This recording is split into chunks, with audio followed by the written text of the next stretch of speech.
Speaking on the first day of the Warsaw Security Forum in the Polish capital, Bauer said on a political level the budgets had already gone up 7 years before the war, but industry had not increased production capacity. And basically we need the continued support from the political level, because it's not only the money, it is also the actions in the nations that lead to more readier forces and the capabilities we need.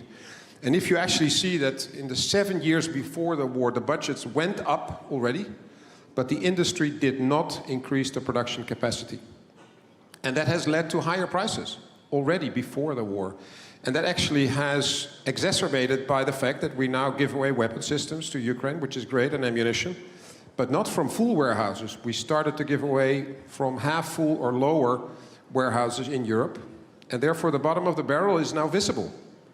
And we need the industry to ramp up production in a much higher tempo, and we need large volumes. And the just-in-time, just-enough economy that we built together in 30 years in our liberal economies is fine for a lot of things, but not for the armed forces when there's a war ongoing, where you have peak demand signals like we saw in the pandemic with medical equipment. Earlier in September, Bauer warned that a drastic rise in ammunition prices meant that Allies' higher defence spending did not automatically translate into greater security, and called for more private investment in defence companies. NATO has been pressing for a boost in defence production to satisfy the demand for weapons and equipment that has soared since Russia's invasion of Ukraine, as Allies not only rush supplies to Kiev, but also build up their own inventories.